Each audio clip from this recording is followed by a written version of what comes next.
American President Joe Biden and Chinese President Xi Jinping spoke for the fifth time Thursday as leaders of the world's biggest powers.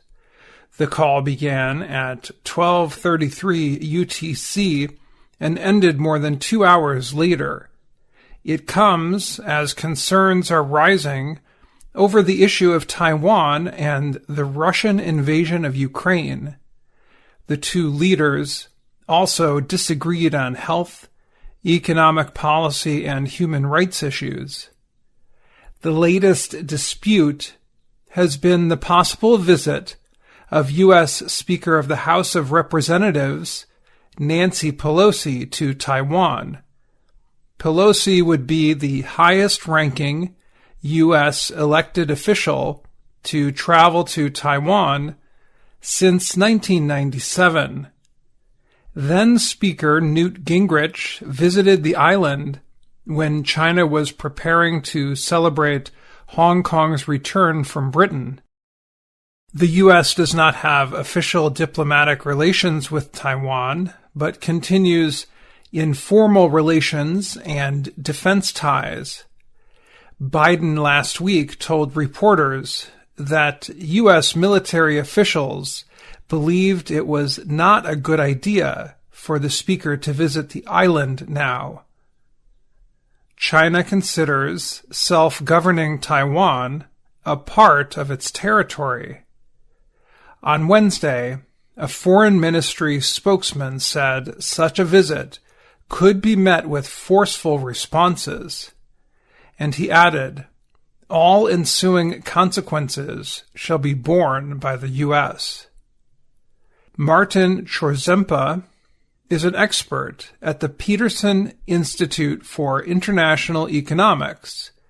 He told Reuters that talking about the Taiwan issue could serve Xi by taking attention away from China's slowing economy. Scott Kennedy of Washington's Center for Strategic and International Studies added that the risk of a major crisis is well above zero, and a Biden-Xi call was important to avoid an unwanted clash. John Kirby is a U.S. national security spokesman. He said Wednesday before the call that it was important for Biden and Xi to speak together regularly. The president wants to make sure that the lines of communication with President Xi remain open, because they need to, Kirby told reporters. He said, there are issues on which cooperation is possible, and others where there is tension. The conversation comes as Biden has taken measures to move the U.S. from depending on Chinese manufacturing. This week, the U.S. Senate passed a bill to help semiconductor companies build more factories in the country. Biden has also urged Western democracies to support his ideas for infrastructure financing for low- and middle-income nations.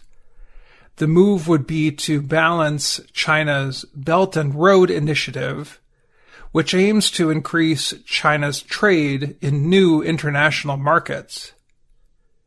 Kirby said there were several areas of U.S.-China tension that he said would be part of the discussion. They include China's aggressive behavior in the Indo-Pacific area and its reaction to Russia's war in Ukraine. Other disagreements include China's treatment of Uyghur Muslims in Xinjiang, which the U.S. has declared a genocide. Additional issues are China's building of military structures in the South China Sea and its campaign of economic and political spying. I'm Dan Friedell.